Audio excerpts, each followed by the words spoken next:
Bonsoir à toutes et à tous. Merci d'être venus nombreuses et nombreux chez Carib ce soir. Donc, on est extrêmement heureux d'accueillir, enfin, ce qui est un peu une première, donc j'espère que vous excuserez l'organisation un peu flottante. 7 auteurs, autrices et auteurs, et 4 éditeurs, autour d'un genre qu'on affectionne particulièrement chez Carib. Alors peut-être parce que les 5 libraires, on a tous des racines ancrées dans le fantastique et la science-fiction, qui est un genre qui est beaucoup plus favorable à la nouvelle que la littérature générale, puisque parfois, enfin vous en êtes des preuves vivantes d'absolument le contraire. On dit que la nouvelle est un peu mal aimée en France. Alors c'est évidemment notre conviction que c'est complètement à tort. Il y a d'énormes exemples dans un peu toutes les littératures du monde de recueils de nouvelles et de nouvelles qui sont des textes absolument exceptionnels. Et puis, on a, enfin depuis 6 ans ici, noué des contacts avec quelques éditeurs en littérature générale, qui sont des spécialistes de la forme courte, qui nous ont donné encore plus envie d'explorer davantage. Donc je vais citer le premier d'entre eux, c'est Antidata, qui a été un des premiers éditeurs à venir chez Carib en 2012, pour une nouvelle, justement. Enfin, alors après, on pourra discuter sur, comme on n'a pas le même vocabulaire que les anglo-saxons, sur ce qui est short story, novella, novelette, mais en tout cas pour une nouvelle un peu longue, qui était celle de Jean-Luc Manet, qui est là également ce soir, N7. On a fait pas mal de soirées autour de recueils de nouvelles, soit collectifs, soit par un même auteur. Et puis on avait aussi envie de trouver un moyen de parler de l'édition de nouvelles individuelles, pas toujours en recueil. Et on cherchait un moyen de le faire, et c'est les éditions Lunatiques, hein, donc là, voilà, qui sont là, qui nous ont suggéré en fait cette idée. C'était à propos du texte d'Antonin Crène en fait, qui sortait ces jours-ci, et ça nous a beaucoup séduit. Et c'est, il faut l'avouer, les éditions Lunatiques qui ont eu la gentillesse de rassembler en fait également donc autour de cette soirée Antidata, les éditions du Chemin de Fer et les éditions Atelier de l'Agneau. J'ai toujours un petit. Donc voilà, moi je ne vais pas non plus faire des très longs préambules, on va essayer de lire un maximum de textes. Alors pour des raisons de temps global disponible, il y a une autrice qui a accepté de se sacrifier en termes de lecture ce soir, mais elle est déjà venue plusieurs fois chez nous, elle va revenir dans un mois, elle sait qu'on l'aime beaucoup, donc elle ne le prend pas mal. C'est Perrine Lequerec, hein, dont on aime quasiment tous les textes, hein, qui donc ne lira pas ce soir, mais ce n'est que partie remise, et ce qui nous permettra en fait de faire donc la part un peu plus belle aux 6 autres textes.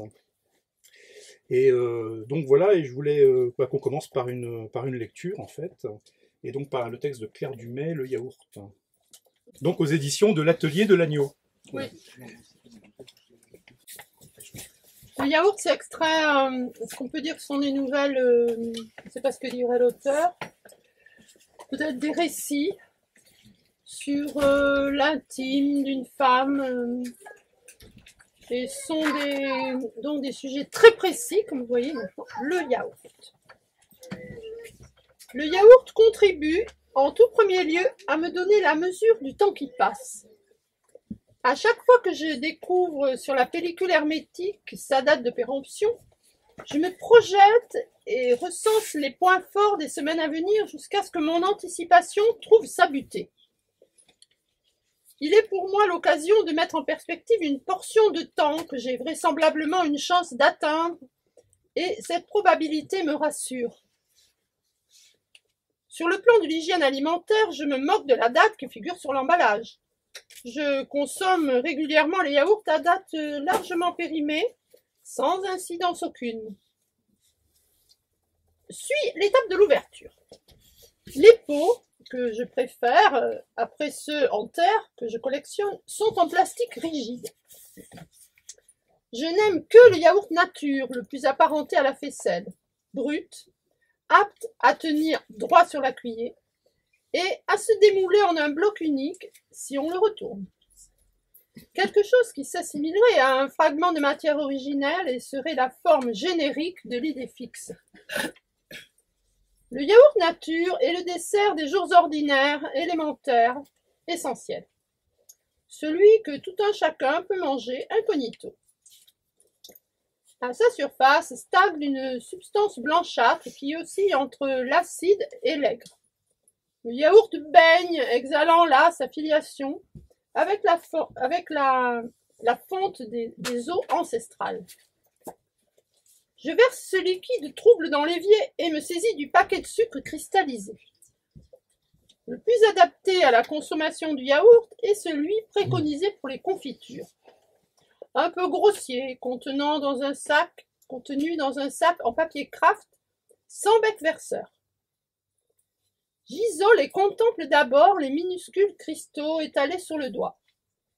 Il faut ensuite les porter à la bouche pour qu'ils crissent sous la dent et révèlent leur degré de résistance à la dissolution.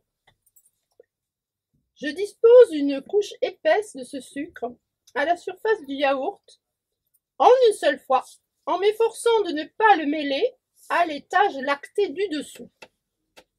Chaque cuillerée qui doit reproduire au maximum la stratification de l'ensemble juxtapose donc yaourt et sucre à part égale jusqu'au bout, avec une rigueur sans faille. Impossible d'ajouter le sucre en cours de route. Ce serait l'aveu d'une évaluation erronée au départ. La visée étant toujours la disjonction maximale des matières, il faut manger le yaourt vite, goulûment, pour éviter la contagion de la mouillure et le règne de confusion qui s'ensuivrait. Le plaisir naît du décalage entre les goûts, les consistances, de leur rencontre hérissée, presque à rebours. L'acidité du champ lacté, lisse, en choc frontal, avec la rugosité de la sphère sucrée. J'aime ce dessert rassurant, hygiénique, qui enchaîne les cuillerées de froid comme autant de morceaux d'évidence. Le yaourt est systématiquement conforme à lui-même. Il prescrit la variante. Son assise repose sur cette constance. Avec le yaourt nature, j'entre dans le blanc du sujet. Il y a peu pour aller du yaourt au silence et au papier. Voilà, résumé. Son deuxième livre. Merci pour elle.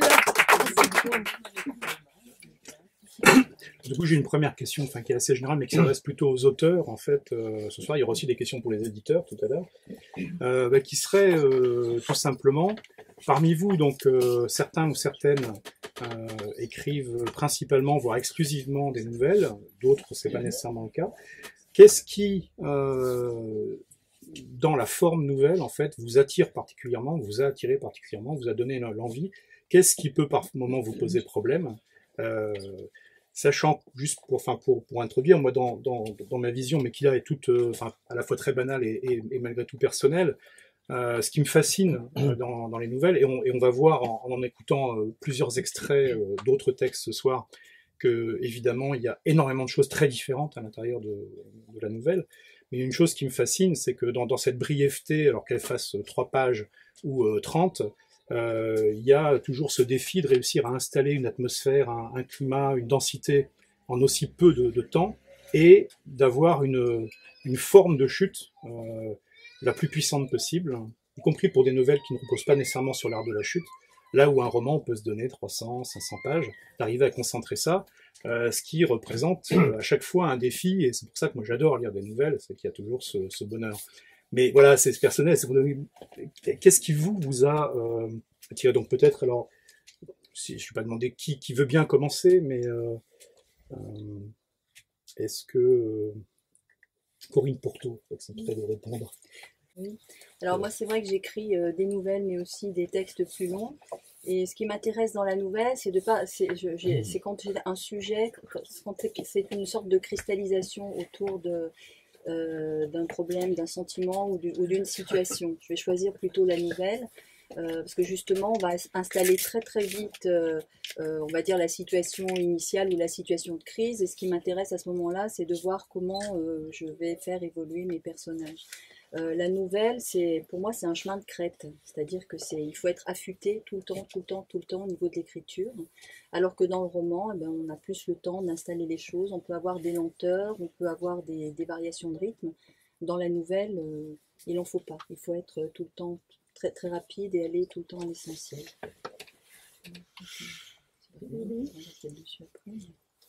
Est-ce que Annie Mignard voudrait réagir?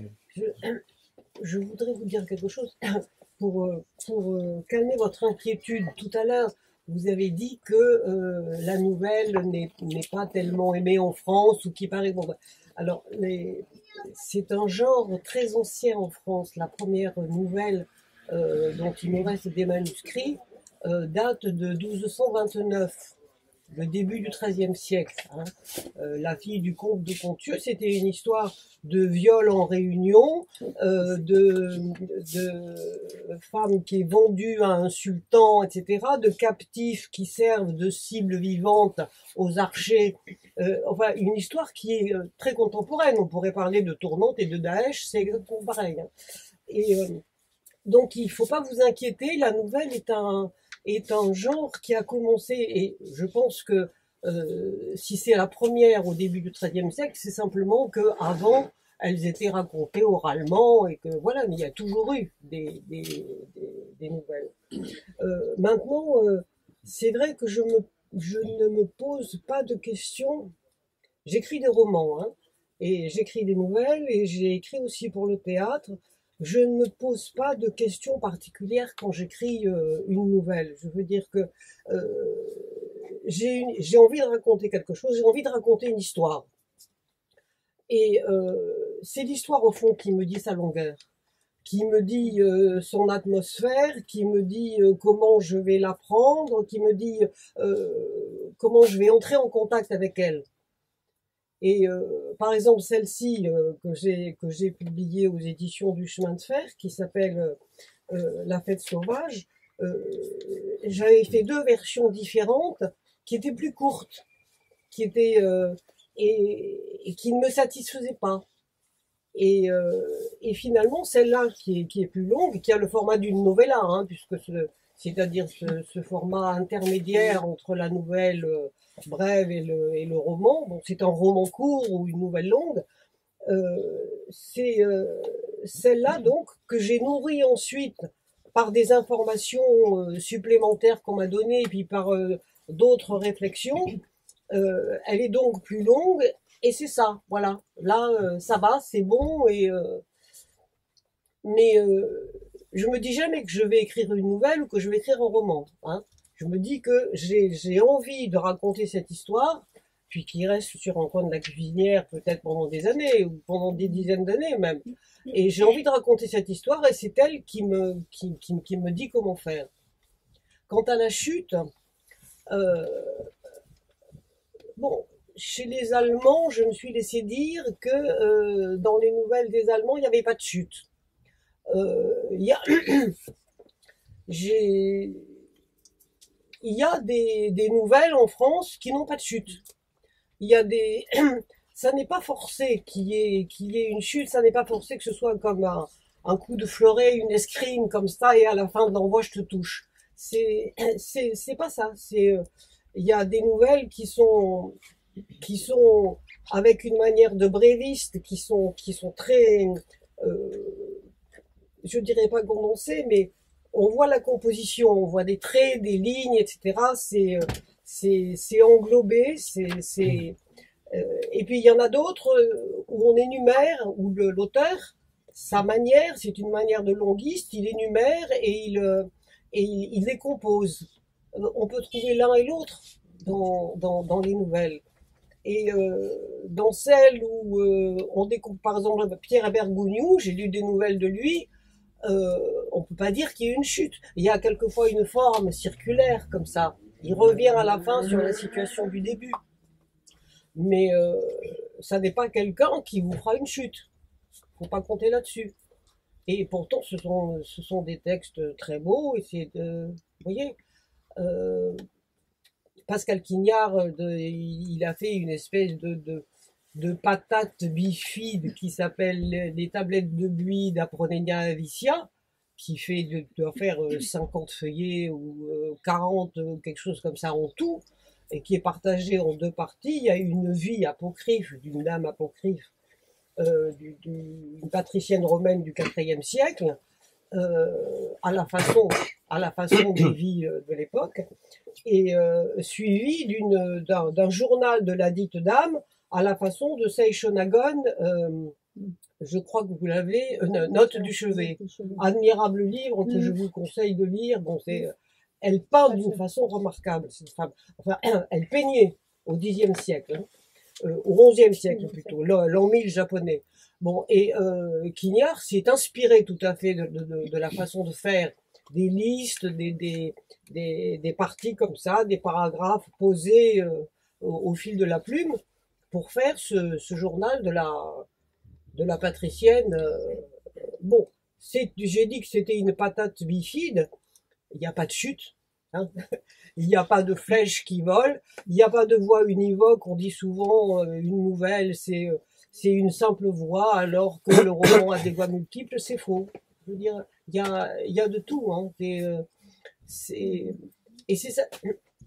En fait, le problème, c'est que le roman et la nouvelle se partagent tout le champ de la fiction. Et les éditeurs, enfin, dans la classification Dewey, c'est ça que vous avez, on dit roman et nouvelle français, enfin tout ce qui paraît roman et nouvelle français. Les romans, c'est long, c'est au-dessus de 100 pages. Enfin, je sais quand j'ai signé mon premier contrat de roman, il y avait indiqué obligatoirement minimum 100 pages, minimum 100 feuillets. Et en dessous, c'était les nouvelles. Bon, maintenant, ça a changé, c'est-à-dire que les romans peuvent commencer à moins que ça. Et voilà, donc pratiquement, c'est une question de longueur, hein, c'est une question de format, c'est pas une question de genre. Et après, comme on a dit nouvelle, on a dit c'est un genre. Bon, alors on s'est mis à chercher pourquoi ça serait un genre particulier. Et les universitaires, qui sont des gens à la fois très sensibles et très intelligents, mais ils ont besoin de grains à moudre. Alors on leur dit nouvelle, donc ils cherchent ce qui peut faire qu'une nouvelle est une nouvelle. Alors ils inventent des choses hallucinantes simplement à partir de ce qu'ils ont lu, à partir de ce que les libraires proposent, à partir de ce que les éditeurs sortent. Mais quelquefois c'est hallucinant. Mais j'avoue que mon inquiétude était un peu rhétorique, hein, mais en réalité. J'ai pas dit ça, mais je veux dire, c'est une. Mais en revanche, on en parlera peut-être tout à l'heure à propos d'édition plutôt que d'écriture, à la limite, parce qu'en revanche, c'est une chose moi qui m'avait frappé il y a une quinzaine d'années maintenant, et qui reste encore assez vrai, et je pense que c'est ce qui donne aussi une place encore plus spécifique peut-être à l'édition indépendante. Dans ce domaine, c'est qu'il y a quand même, on l'observe encore, une timidité des gros éditeurs, je ne vais pas dire les grands parce que ça ne veut rien dire, mais disons les gros, par exemple publier des recueils de nouvelles en guise de première œuvre, qui reste une chose exceptionnelle. Je me souviens, il y a maintenant 16 ans, si je ne me trompe, quand Antoine Bello avait publié son premier texte publié chez Gallimard en blanche, c'était un recueil de nouvelles, ça ne s'était pas vu depuis 15 ans à ce moment-là, quoi. Donc c'est quand même quelque chose, et c'est pareil au Seuil, enfin, ça reste des choses assez exceptionnelles. Donc il y a quand même moi je ne sais pas, je suis pas éditeur, mais je sais pas si c'est de l'ordre de la méfiance, si c'est l'ordre effectivement de problèmes de technique, éditoriaux, de longueur, de prise de risque, mais on observe quand même peu, on nous fait quand même tout un fromage chaque mois de septembre sur les premiers romans de la rentrée littéraire. On nous parle vraiment des premiers recueils de nouvelles, par exemple. Alors après, c'est vrai que certaines nouvelles sont de toute façon des romans courts en réalité, donc là on rentre effectivement dans des artifices de classement. Est-ce que c'est à 60 pages, 70, 80 et je suis entièrement d'accord avec ça, et je pense qu'il y a une variété là-dedans. Alors après, je ne veux pas tomber dans l'excès inverse, parce que je vais quand même vous livrer une très brève anecdote. Il y a 4 ans de ça, on a un auteur qu'on aime beaucoup par ailleurs, vraiment beaucoup, qui était venu dans cette librairie parler d'une nouvelle, et qui au passage avait fait une magnifique diatribe contre le roman, en disant que le roman c'était mort, c'était boursouflé, ça foisonnait au-delà du raisonnable, que ça n'avait vraiment aucun intérêt en réalité depuis au moins 1920. Et je pense qu'il s'est fait ce soir-là une bonne trentaine d'ennemis irréductibles dans cette librairie. Même si on continue quand même à lire ces textes. Donc voilà, il ne faut pas non plus tomber dans l'excès inverse. On adore la nouvelle. Y compris quand elle est très courte, hein, comme vous le mentionniez. On a une tendresse pour Félix Fénéon, évidemment, pour ses nouvelles en 3 lignes. Pour quelqu'un comme Jean-Marc Agrati aussi, qui est pas tout à fait la même génération, puisque c'est un auteur tout à fait contemporain, et qui écrit aussi des recueils qui sont des mélanges de nouvelles au sens classique du terme, de 7, 8, 12 pages, et de shots qui font 3, 5 lignes. et qui sont intercalés pour composer, en fait, hein, pour faire recueil. Et c'est vrai que c'est une forme bon, qui nous semble... Le roman est extrêmement varié, la nouvelle l'est tout autant. Ça, je suis entièrement d'accord. Est-ce qu'on devrait écouter une deuxième nouvelle? Donc là, ça aurait été un extrait... Pardon, excusez-moi. Je vais juste... je sais pas, est-ce qu'on peut quand même peut-être parler de la simple réalité économique de l'auteur? Ça, je voulais en parler plutôt au niveau Oui, de l'édition. Si tu veux, voilà, mais... le temps n'étant pas extensible, quand on a peut-être un boulot en usine, une famille, le format de la nouvelle est le seul qui nous est possible. Genre, voilà, Le côté pratique. ouais. Moi, j'attends la retraite pour écrire 400 pages. Parce que si je lève le nez et que moi je commence à m'emmerder en écrivant, mais alors, le lecteur, ça va être pire. Mais au fond, je suis pas entièrement d'accord. Enfin, Ouais. parce que pour moi, c'est pas une question d'écriture. Si tu écris, j'en sais rien, parce que ça, chacun écrit à son rythme, à sa manière et tout. Mais si tu écris 10 pages par jour, par exemple, ce qui est beaucoup, mais peu importe que ce soit 10 pages de nouvelles ou 10 pages dans un roman de 400 pages, tu produis quand même 10 pages par jour. Oui, mais La question, c'est est-ce qu'un éditeur va t'avancer la somme Ouais. pour te permettre de vivre pendant que tu écris Ouais, le roman, c'est l'idée. par rapport au fait de vendre une nouvelle. Ce qui est un peu différent. Ce que je veux dire, c'est que si tu veux, quand j'écris, j'ai pas envie de lever le nez. Donc du coup, le temps étant compté, j'écris des nouvelles. Attends, ça je comprends, mais en même temps, bon, moi je connais, enfin, je pense qu'on connaît tous certains auteurs qui, sur des œuvres de longue haleine, écrivent pour des raisons de façon d'écrire, hein, vont écrire X pages chaque jour, chaque matin, y compris sur une œuvre de très longue haleine. Donc ça, je pense qu'il y a des façons personnelles en fait d'écrire en ne travaillant que, j'en sais rien, 1 heure ou 1 heure et demie le matin. Je pense que chacun a sa manière, sa propre discipline, ou pas, au contraire, son foisonnement qui comme tu le dis, hein, qui permet pas de lever le nez d'un Je vais texte. dire un truc. Ouais. Moi, je pense que la nouvelle, c'est pas une question de temps, en fait. C'est que on peut finalement réfléchir 20 ans pour écrire une nouvelle d'une page. Donc, au contraire, comme on le disait tout à l'heure, c'est un art de la concision, un art de l'ellipse, et que par conséquent, justement, tout le travail que nous mettons à retirer, voilà, s'il y a en trop, bien finalement, c'est du travail qu'on prend sur le temps. Et finalement, on peut finalement passer beaucoup de temps à écrire une nouvelle qui, au final, sera extrêmement courte, parce qu'elle aura été expurgée de tout ce qu'on n'a pas envie d'y mettre. Donc, mais je comprends vraiment votre vision. Et je pense que surtout, c'est que le fait d'écrire des nouvelles, ça permet d'avoir un retour immédiat avec le public. Par exemple, si vous publiez une nouvelle dans une revue littéraire, par exemple, ou seulement sans la publier, mais vous pouvez la faire lire à votre voisine, et puis vous aurez un retour immédiat sur 24 heures, par exemple. Donc là, c'est extrêmement, je dirais, encourageant d'avoir, quand on manque de temps, effectivement, un retour qui soit un retour, je dirais rapide. Voilà, parce que ici, on doit mettre 1 an ou 2 ans à écrire un roman. Forcément, pendant ce laps de temps, on n'a pas de retour de l'autre. Et donc, il y a un sentiment de solitude qui est extrêmement important. Si on n'a pas dans la nouvelle. Non, c'est qu'en 2 ans de ma vie, je pense que j'aurais changé. Donc ça sert à rien d'écrire un texte uni si on a nous-mêmes changé. Ah, mais ça, c'est une question philosophique, monsieur. On en est là. Ouais. Et qui est valable pour la lecture, on Oui. sait, hein. C'est pareil, oui. À chaque fois qu'on relit un livre. Excuse-moi, je Ouais. pense. Mais non, mais attends. Non, mais c'est un sujet très intéressant. C'est vraiment fait pour ça. En revanche, j'aimerais aimer qu'on écoute un deuxième extrait, enfin un extrait cette fois, puisque la première lecture était une nouvelle intégrale, avec un extrait donc de Passerage des décombres, hein, juste l'empreinte, de Antonin Crène, chez Lunatique. Pardon, je me Je vais commencer par le début, tout simplement. Il faut que tu le lises fort. Oui, oui. Il pousse vraiment n'importe quoi dans cet endroit. Là, sous les arches, tout autour, entre les tas de cailloux, et jusqu'au bout du terrain, vers le chemin de fer, il y en a partout. De l'autre côté, par contre, c'est beaucoup plus organisé, depuis qu'il y a les immeubles. Ils ont tout désherbé pour faire une allée bien propre, avec du béton et tout. Mais au pied de la ruine, c'est fou les choses qu'on trouve. Des plantes immenses qui grandissent à vue d'œil. J'aime bien parce que c'est le fouillis. Sinon, les plantes, ce n'est pas trop mon truc. Je n'y comprends rien.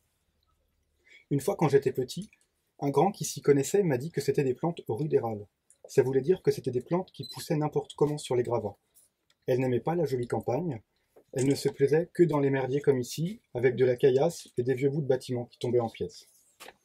Il y en avait une qui me plaisait plus que les autres, parce qu'elle jaillissait de ce foutoir et qu'elle se dressait avec de grands épis, des épis verts, et ça donnait un côté sauvage au lieu.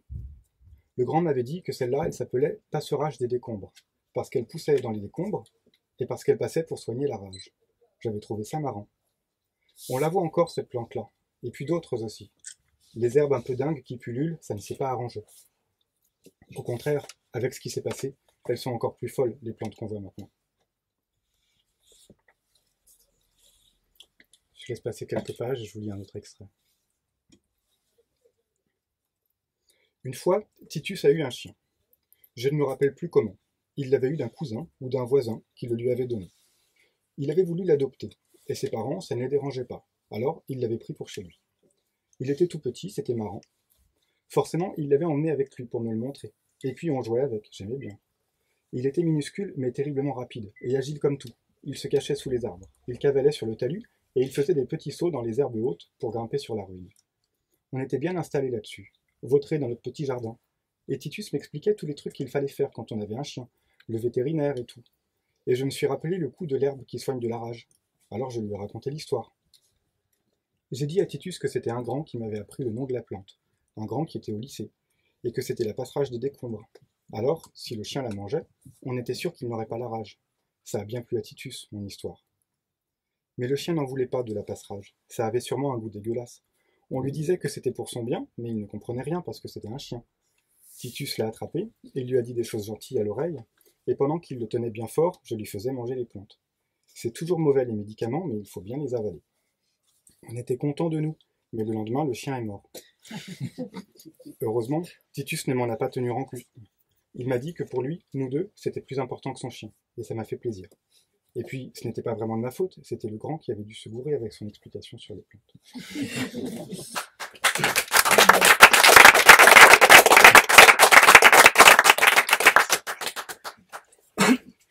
Du coup, Antonin, comme tu t'es pas encore exprimé en fait sur cette question, donc pourquoi la nouvelle, si tu veux faire part. Enfin, moi, j'ai pas de philosophie sur la nouvelle, mais je pense que, comme on l'a déjà dit, quand on a une histoire à raconter et qu'on peut la raconter en quelques pages, c'est pas la peine de tirer dessus indéfiniment. Et je pense que ça s'impose assez rapidement. Enfin, n'importe quel sujet peut être écrit en une page ou en 300, mais enfin, il y a une manière de faire, je pense que je trouve assez... Après, j'ai pas une grande expérience non plus, hein, mais une manière de faire qui s'impose oui, assez rapidement. Une voix aussi. Là, pour cette nouvelle, j'ai envie de l'écrire avec une certaine naïveté, spontanéité de l'enfance. Je ne me sentais pas de faire des descriptions très détaillées sur des pages et des pages. Parce que là, l'idée, c'était voilà, d'avoir quelque chose qui sort vite. Donc, forcément, ça fait 12 pages. Mais en même temps, mais justement, là, on rejoint quand même cette question qui a déjà été évoquée. Et même si elle n'est pas... si elle apparaît implicite d'une certaine façon, il y a quand même un art de la concision, parce que tu dis, oui, tu n'avais pas envie de faire des pages et des pages de description, n'empêche que dans les 12 pages, à partir de quelques mauvaises herbes sur un pont de chemin de fer abandonné, bah, tu fais vivre tout un univers d'enfance de façon extrêmement dense. Quoi. Enfin... Oui, il y a un décor quand même. Après, peut-être qu'on peut aussi se passer de ce décor. Enfin, pour moi, c'est important. Enfin, c'est souvent comme ça que ça commence quand j'ai une histoire, c'est parce que j'ai un lieu. Puis après, assez naturellement, les personnages viennent avec. Mais oui, je pense que tout peut être écrit de manière courte. Et là, comme on le disait aussi tout à l'heure, il y a quelque chose d'assez gratifiant en fait de pouvoir le faire lire vite. Pour moi, là, il y a quand même aussi cet aspect pragmatique. Je suis jeune, je commence à écrire, et un roman, même si j'en ai un dans un tiroir et que voilà, il va me falloir peut-être des années pour en être fier et le faire lire à quelqu'un qui en voudra bien, alors que mes nouvelles, voilà, je les ai envoyées à des revues, je les ai envoyées à Pascal, qui a bien voulu éditer celle-ci, et ça permet d'aller un petit peu plus vite, de prendre confiance en soi. Après, je ne le vois pas non plus comme un préalable au roman, parce que ce sera le dévaloriser, mais de faire les deux en parallèle, c'est pratique quand même aussi pour ça. C'est que pour des publics différents aussi, ça permet oui, de lire plus vite, différemment. Il y a une autrice qu'on aime beaucoup dans cette série, enfin, je réagis sur ce que tu dis, qui est une autrice de genre, elle, en genre fantastique, Mélanie Fazi, en fait, qui est primée par à peu près tous les prix du genre qui existent en France, mais qui est avant tout traductrice. Hein. Enfin, elle fait pas partie des gens qui vivent de leur plume, enfin, qui sont très nombreux, on le sait, mais donc elle est traductrice, mais elle écrit donc comme beaucoup de gens en science-fiction, en fantastique, de la nouvelle et des romans. Et elle a effectivement une prédilection pour la forme courte. Elle a écrit en fait un roman et qui a été publié, qui a un succès raisonnable, mais dont elle n'est pas au fond d'elle-même contente comme elle l'est. Et je pense à raison de ces nouvelles. Il y a quelque chose en tout cas, disait-elle, oui, il y a un plaisir de cette condensation en fait, de cette densité qu'on parvient à obtenir peut-être plus, alors je sais pas si c'est plus aisément, mais en tout cas qui se justifie davantage. En tout cas, je pense que l'écriture, enfin le rythme de l'écriture est nécessairement différent. Et c'est pas forcément une question, comme je vous disais, ouais, je faisais plus de descriptions ou moins, c'est pas forcément ça, parce que ça peut être court et n'être que des descriptions. Mais c'est juste que ce qui peut être très agréable ou même excitant à lire en quelques pages peut être très ennuyeux si on tire sur ce même rythme-là, et on va être obligé par contre de changer de rythme à un moment, parce qu'on peut pas écrire pendant 300 pages sur exactement les mêmes. Ça va devenir des tics après. Ce qui peut être amusant sur quelques pages, oui, ce sera. Ça deviendra artificiel ou énervant, irritant, et dans le roman, on va avoir des changements de rythme, de style, j'imagine. Ouais. Après, ça dépend. Oui. Il y a une certaine interminable journée à Dublin qui réussit à être assez variée. Irine Lequérec, qu'est-ce que tu en penserais, toi, de ça? Tu n'es pas encore mentionné, toi, tu écris dans diverses formes, des nouvelles, mais aussi des romans, de la poésie. Pas de théâtre, je ne crois pas. Ça, c'est Annie Mignard qui écrit également du théâtre. Donc voilà, qu'est-ce que tu nous en dirais? Il y a des fragments de chacune des réponses que je pourrais répéter. D'abord, il y a quelque chose de très juste dans cette histoire du temps. Moi, je sais que quand mes enfants étaient petits, j'avais absolument pas le temps d'écrire un roman. C'est évident, quoi, que la nouvelle était vraiment la forme adaptée à mon rythme de vie. Donc je pense que si, c'est important, effectivement. Après, il y a aussi évidemment la voix des personnages. Ils apportent avec eux leur bagage plus ou moins lourd. Donc le livre va prendre 100 pages ou 10 pages. Et puis pour moi, spécifiquement, je me posais la question en venant ici, j'écris quasiment plus de nouvelles, alors que vraiment j'aimais ça. Il y avait une fulgurance dans l'idée qui me venait et qu'il fallait l'écrire très vite et de façon très concise. Et moi j'aime beaucoup les chutes, par contre, vraiment ça, c'est quelque chose qui me plaît énormément. Donc voilà, mais il y avait quelque chose comme une urgence qu'il fallait ramasser immédiatement dans un acte d'écriture rapide.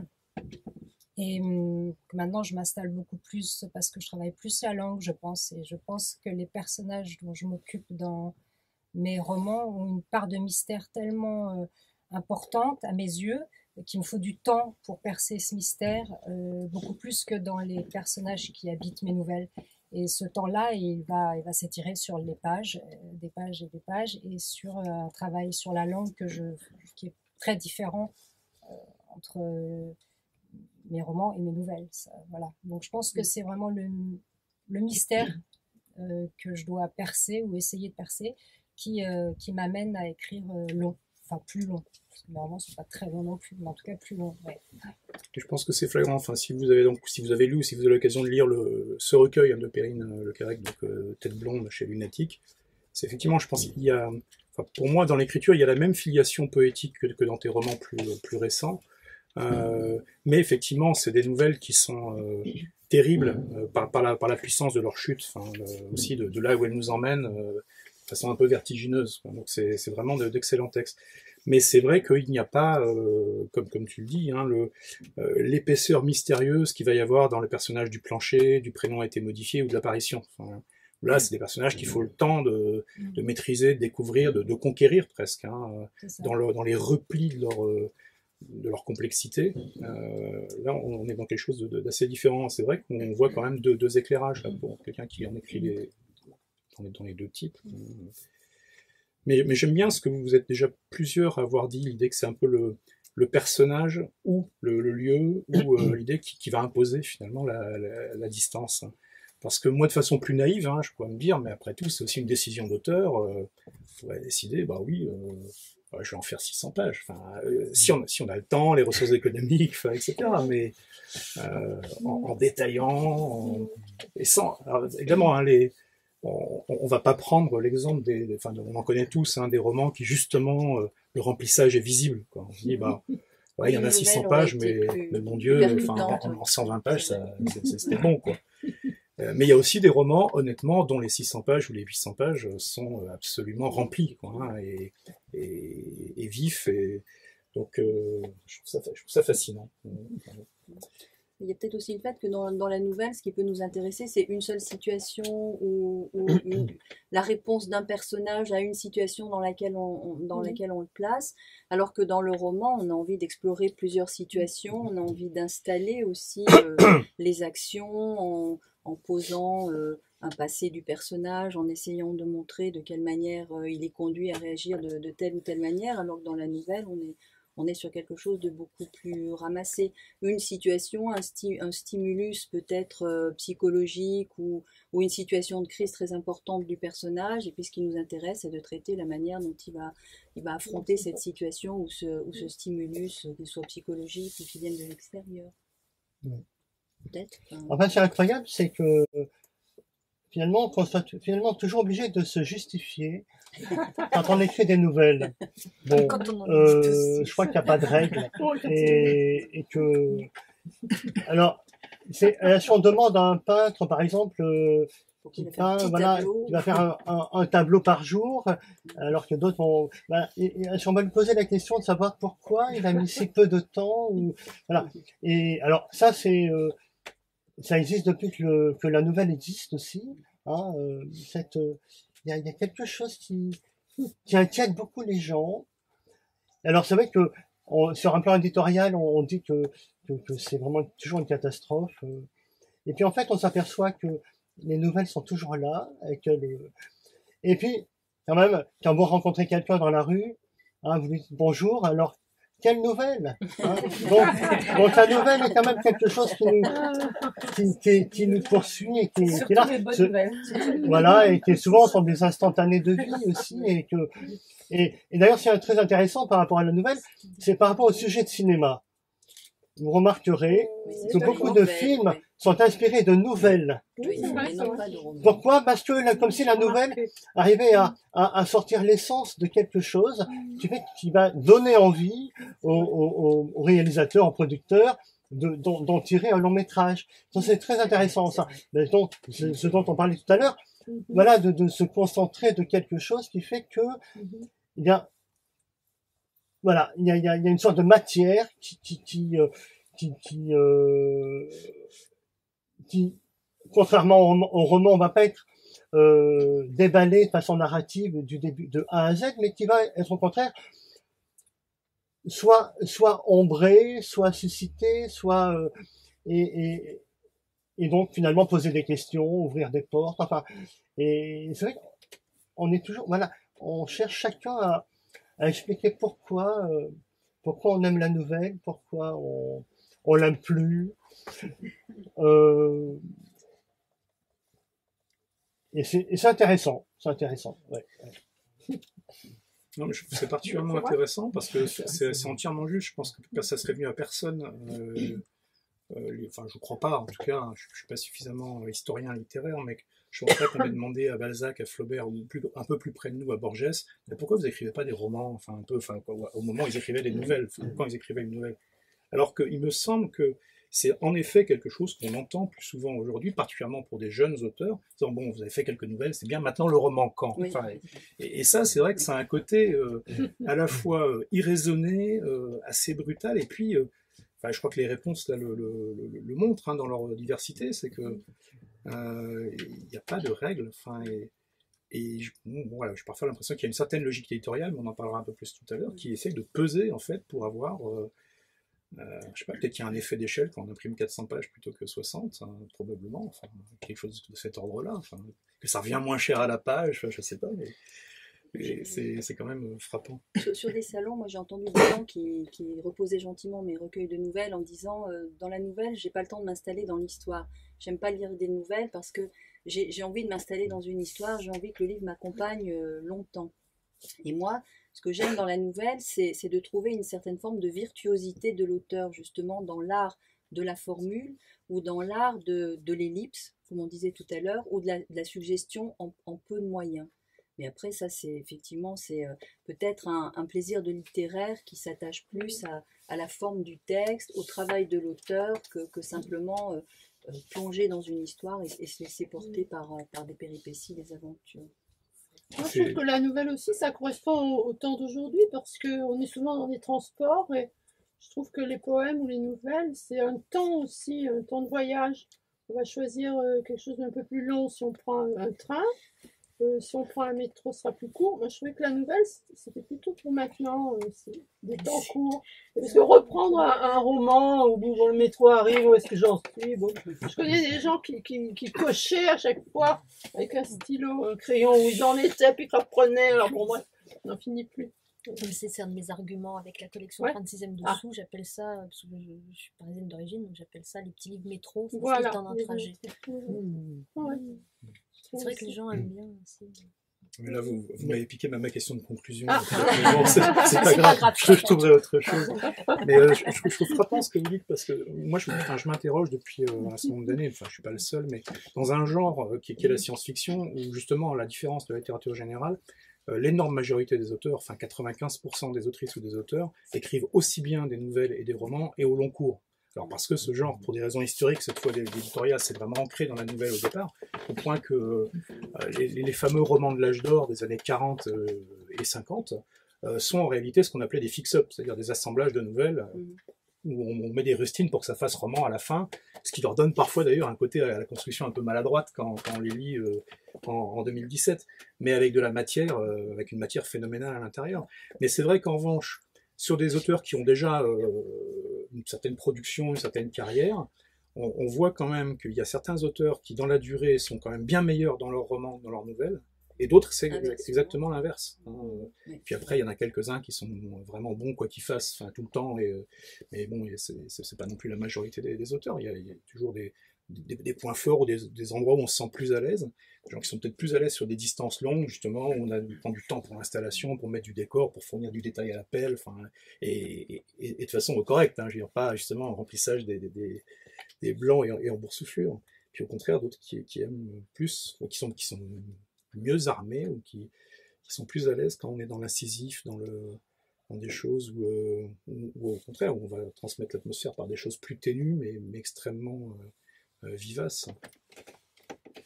Et je vais m'en servir lâchement comme transition pour justement une nouvelle qui présente pour moi toutes ces caractéristiques, qui serait celle d'Annie Mignard, La Fête sauvage. Ah, c'est moi qui lis alors.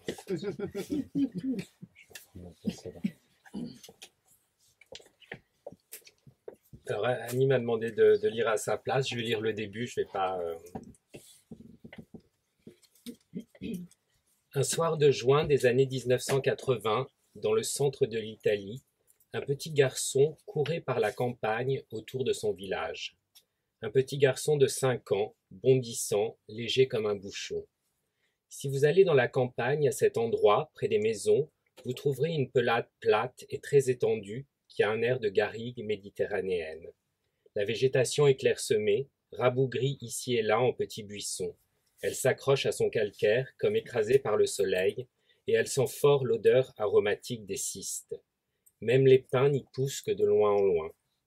Cette campagne est la très ancienne campagne étrusque qui a traversé les millénaires dans sa sauvagerie et qui est restée dans le même état de terre inculte, pouilleuse, violente, qu'on devine négligée depuis toujours. C'était la fin de l'après-midi, dans l'odeur des cystes, l'heure de jouer avant de rentrer à la maison, et le petit garçon galopait entre les broussailles, en sautant avec enthousiasme et en tapant du talon. Sous ses pieds, la terre était dure, fine, poussiéreuse. Il y avait des pierres blanches qui affleuraient. Cette terre brune un peu cabossée où il courait, c'était la même où les Étrusques et les Romains avaient marché en tous sens.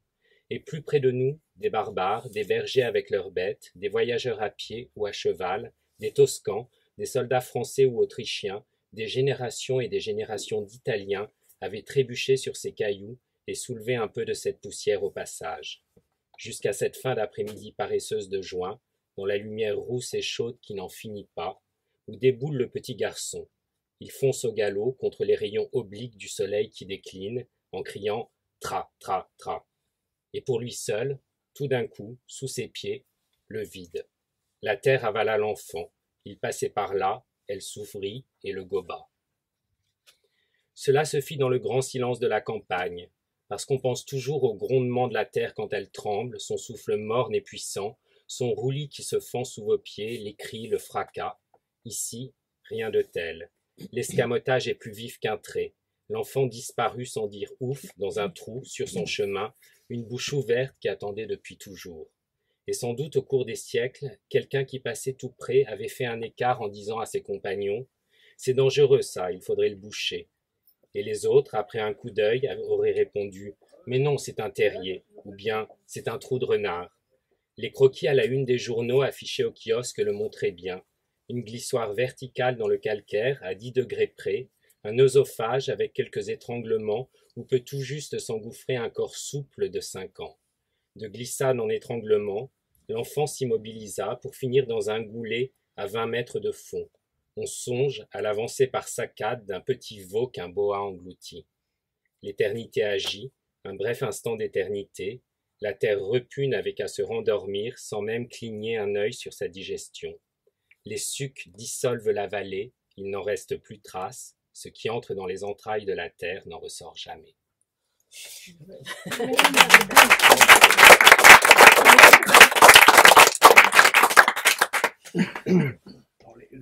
Chacune des autrices et des auteurs peut continuer bien entendu à intervenir et à réagir, mais je vais maintenant poser des questions qui s'adressent un peu plus aux éditeurs. Alors, avant ça, je voulais simplement dire voilà, c'est La Fête sauvage, c'était le Grand Prix SGDL de la Nouvelle en 2013,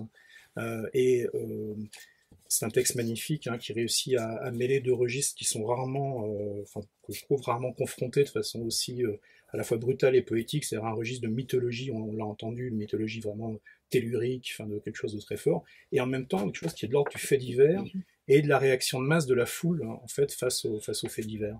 Et le choc en moins de 50 pages en fait de ces deux univers, a priori plutôt disjoints, crée quelque chose d'assez exceptionnel. Et après, il faut y ajouter, et donc ça nous emmène plutôt vers le travail d'éditeur, je pense, le fait que le chemin de fer nous offre régulièrement ces ouvrages magnifiques où l'illustration, justement, n'est pas une illustration, ne se contente pas d'appuyer le texte, mais vient vraiment raisonner avec, créer quelque chose de différent, en fait.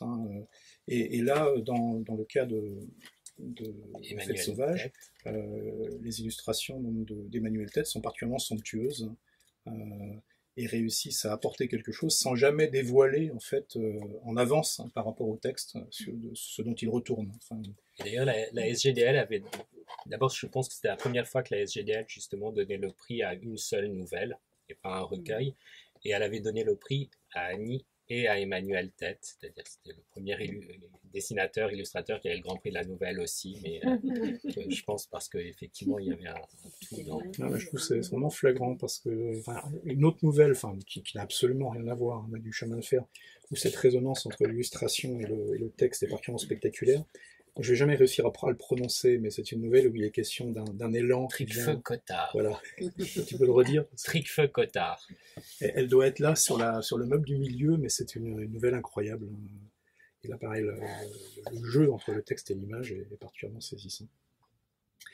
Donc oui, je voulais demander aux éditeurs, donc je sais pas qui va se jeter à l'eau en premier, mais un petit peu voilà en termes de choix esthétiques, de goût, en termes de choix également peut-être économiques, en termes d'envie, le fait d'accorder une place importante, essentielle, voire primordiale dans sa production éditoriale à la nouvelle. Justement, qu'est-ce que ça signifie, enfin, donc, qui veut se dévouer? Sinon, Bon, moi, je peux commencer, puisque nous, justement, au chemin de fer, quand on a créé la maison d'édition, l'idée était de publier un texte de fiction accompagné d'images d'un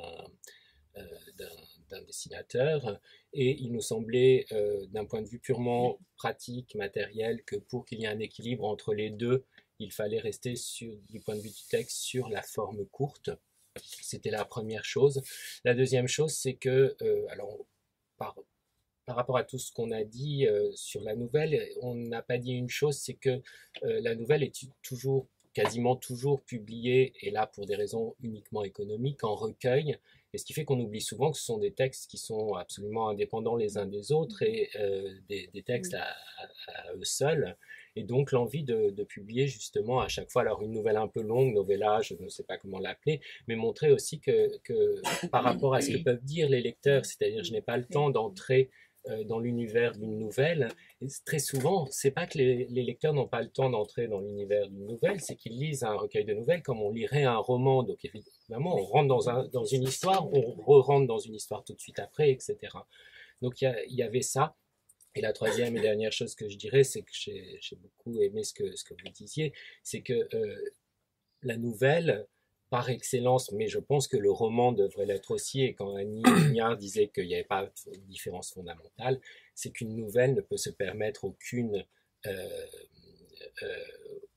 aucun débordement, aucun mot en trop, et elle doit être absolument parfaite. Et l'idée beaucoup d'auteurs de nouvelles disent ce que vous disiez, c'est-à-dire qu'on écrit une nouvelle et ensuite on retire, et on retire, et on retire. Et je crois que c'est ça qui me plaît personnellement énormément dans la nouvelle, c'est cette idée qu'on retire tout ce qui est en trop. Et alors il y a une auteure qu'on a beaucoup publiée au chemin de fer, qui est Béatrice Beck, qui disait que pour elle une nouvelle c'était comme quand Michel-Ange faisait une statue, c'est-à-dire qu'il enlevait du bloc de marbre ce qui était en trop et ça devenait une statue, et que pour elle écrire une nouvelle c'était ça, c'est enlever du texte qui était en trop et ça devenait une nouvelle. Et je trouve que c'est une assez belle définition de ce qu'est la nouvelle, mais peut-être de ce que devraient être beaucoup de romans aussi. On retrouve cette idée sous une forme extrême dans le... je pense que vous l'avez tous plus ou moins en tête à propos de Raymond Carver, en fait, avec son éditeur. Donc, c'était bien entendu connu, mais Stéphane Michaka en a fait un très beau roman lui-même qui s'appelle Ciseaux, sur en fait le fait que Raymond Carver est devenu Raymond Carver, donc célèbre, par les ciseaux impitoyables de son éditeur, qui enlevait jusqu'à 50% du texte pour faire ces espèces de trucs qui ont presque, faut pas exagérer, mais créer le genre de la nouvelle réaliste extrême, publiée en revue d'ailleurs, américaine. Et puis, Raymond Carver, ensuite, devenu célèbre, a décidé, avec sa deuxième femme, qu'en fait, c'était pas lui qui avait écrit ça. Et il a tenu à republier en fait ces nouvelles sous leur forme d'origine, sans les coups de ciseaux. Et après, c'est assez étonnant quand on demande à certains lecteurs, si vous faites l'expérience, vous lisez les deux recueils, parce qu'ils sont publiés exactement dans la même, dans le même ordre, c'est de vous dire, très honnêtement, est-ce qu'on préfère le vrai Raymond Carver, l'original, ou celui sur lequel son éditeur est intervenu sans pitié, quoi. Et c'est pas du tout évident. Après, ça dépend de la sensibilité de chacun, mais il y a effectivement un côté, il a su enlever des mots, quoi, et le résultat est assez extraordinaire, en fait. Le premier Raymond Carver, qui n'est pas lui, qui n'est qu'à moitié lui, hein, c'est bien entendu, il a fourni le matériel. Et ça m'inspirait une autre réflexion à propos de cette question du recueil, parce que alors on en parlera peut-être pour Antidata tout à l'heure du fait des recueils collectifs et de la question de la composition des recueils, en revanche, qui est, bien entendu, les nouvelles vivent par elles-mêmes. Mais il y a le fait que la publication en recueil, justement, pose la question de la composition, quelle nouvelle va aller bien à côté d'une autre, pas bien, est-ce qu'on propose un enchaînement, ou est-ce qu'au contraire on se réfugie derrière une totale neutralité éditoriale, en disant je me contente de les poser sur la table, c'est le lecteur qui... Alors que, évidemment, à partir du moment où elles sont en recueil, l'ordre n'est plus du tout neutre en pratique, quoi, par rapport à une publication isolée. Est-ce que Lunatique nous en dirait un petit peu sur les nouvelles? Déjà, chez Lunatic, il y a des romans, il y a des recueils et des nouvelles à l'unité. D'un point de vue économique, vous mieux publier des romans que des recueils et que des nouvelles à l'unité qui sont une vraie ruine en fait, parce que ça me coûte beaucoup plus cher une nouvelle à l'unité qu'un recueil. Excusez-moi. Non, ça part en dessous, c'est pas très intéressant. donc en fait, je me fais plaisir avec cette collection de nouvelles à l'unité, d'une part, et aussi c'est une incitation à la lecture. Je vois ça sur les salons. On a trop. Regarde pas. C'est très impressionnant. Donc oui, non, c'est vrai que il y a ces réactions sur les salons où je vois que les gens veulent découvrir la maison. Donc avec plusieurs auteurs, ils vont prendre plusieurs nouvelles. Donc ils préfèrent du court pour se faire un avis. Déjà. Et je vois ça aussi parce que je travaille beaucoup avec des établissements scolaires. Les documentalistes aiment beaucoup les textes à l'unité parce que les enfants, quand ils ont lu un livre, même s'il fait 20 pages, ils sont drôlement contents. Il y a un établissement scolaire à Royan, donc bientôt je découvrirai où se trouve Royan. Je ne sais pas où Gironde, dans ma région. Bien, merci. C'est la grande aventure, je ne sais pas où je vais. Et donc cet établissement scolaire a conçu un prix en sélectionnant 12 textes du catalogue Lunatic et en faisant attention à prendre également des textes courts. On dirait qu'il y a beaucoup de monde. Voilà, donc, les enfants se jettent dessus en fait, parce que c'est court, parce que eux-mêmes conçoivent qu'ils n'ont pas le temps entre Facebook. Donc, c'est ce que je disais, c'est une question de temps. Pour les lecteurs aussi. Oui, pour les lecteurs, bien sûr. Oui, bien sûr. C'est important. Et c'est vrai que le travail n'est pas le même sur un recueil, parce que, comme vous disiez, il y a aussi la composition, mais j'ai publié des nouvelles qui m'ont demandé autant de retravail sur le texte que des romans. C'est pas juste par paresse. En fait. Vous vouliez ajouter quelque chose? Je voulais juste dire quelque chose sur la contrainte pour les auteurs de cette règle. C'est vrai que maintenant, on accepte beaucoup plus les nouvelles individuelles. Mais pendant toutes ces dernières décennies, où il y avait cette obligation pratiquement de publier des recueils, ça donnait une contrainte très forte aux auteurs, parce que un auteur qui aime ce qu'il fait, enfin qui aime son travail, ne va pas mettre toutes ses nouvelles à la va comme je te pousse dans un recueil et puis vas-y, on le publie. Il essaye de mettre ses enfants de façon qu'ils ne se détruisent pas les uns les autres, qu'il y ait un sens, etc. Et donc ça a donné plusieurs types de recueils. Bon, par exemple, René Boulanger, hein, René Boulanger qui écrivait dans les années 70, qui a écrit beaucoup de recueils de nouvelles, mettait des... Hein, le prénom Daniel Boulanger. Scénariste aussi. Daniel. Merci. Daniel Boulanger mettait des nouvelles qui étaient assez diverses, mais il faisait comme quand on fait un mur de construction, des pierres réunies avec du mortier.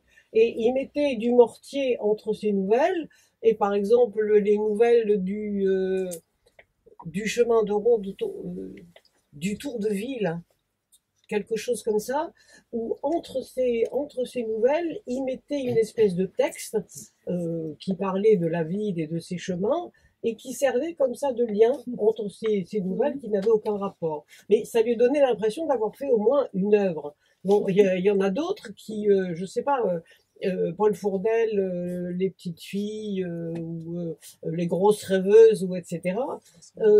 Ce sont des nouvelles qui sont toutes, imbriquées les unes dans les autres. On peut reprendre on peut retrouver le même personnage dans la première nouvelle et dans la 7e, et un lieu dans la 4e et dans la 6e, et ça fait à la fois chaque nouvelle est une œuvre en soi, et le recueil est aussi une œuvre. Vous voyez? Bon, ça c'est une autre satisfaction d'auteur. Il y a aussi des auteurs qui, à la façon un peu exercice des années structuralistes, hein, on fait des recueils d'exercices. On prend la même situation ou le même personnage et on le décline en une quantité de situations ou d'éclairages différents. Je veux dire que ça induit cette contrainte simplement d'avoir une épaisseur suffisante pour mettre un dos dans un rayonnage et qu'on puisse écrire le nom de l'auteur et le nom du titre et le nom de l'éditeur, ça induit de nouvelles formes de recueil chez les auteurs.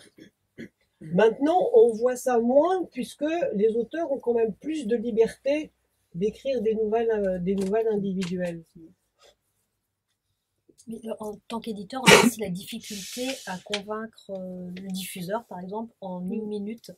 Donc, s'il n'y a pas un fil conducteur, s'il n'y a pas un thème, s'il n'y a pas un soupçon de cohérence au recueil, on nous demande de revoir notre copie, on nous demande aussi pourquoi ce recueil. Il y a ça. Je pensais aussi à deux choses. Pour ce qui est de la longueur, il y a l'exemple aussi de Marguerite Duras qui a écrit L'Amant et Le barrage contre le Pacifique. 2 fois la même histoire, mais pas la même longueur, pas le même point de vue, elle ne dit pas la même chose. Et on prend plaisir à lire l'un et l'autre. Et cette histoire aussi d'écrire des nouvelles et de mettre du ciment pour en composer une œuvre. Moi, j'ai un auteur qui fait ça pour ses romans. Elle écrit des histoires et après elle va essayer de tricoter de quoi lier tout ça pour en faire un roman. Et c'est quand même le premier auteur chez Lunatic qui s'est fait remarquer, qui marche bien, quoi. Mais, donc c'est un matériau pour elle, ces petites histoires, et après elle les étale et puis dire bon bah avec ça, faut que c'est un autre travail finalement. Mais elle part quand même de ces petites histoires. Elle n'arriverait pas à écrire au long cours. De toute façon, je pense que chaque auteur a ses petites manies d'écriture techniques. On va écouter un extrait de Pour que demain vienne. Oui. Alors, deux mots très rapides sur le recueil. Donc, Pour que demain vienne, c'est justement un recueil qui a été construit. D'ailleurs, c'est pas du tout une compilation. J'ai pensé le recueil avant d'écrire les nouvelles. J'avais envie de travailler sur l'adolescence. J'avais envie de travailler sur la notion d'esquive, de fuite, et donc j'ai composé entièrement ce recueil. Donc, alors je vais lire 2 petits extraits qui présentent 2 personnages, enfin qui présentent les personnages de ma 3e nouvelle. Ils avaient marché en silence, l'un derrière l'autre, jusqu'en haut de la falaise où l'air chargé d'embrun avait fait remonter jusqu'à eux l'odeur soufrée de l'étude mer. Là, il s'était assis au sec, sous un surplomb rocheux, et Marc, soupirant un « Caro, si tu savais », avait posé sa tête sur ses genoux. Pour la première fois, elle n'avait pas senti dans ce geste la désinvolture et la familiarité qui d'ordinaire les raccrochaient à l'enfance.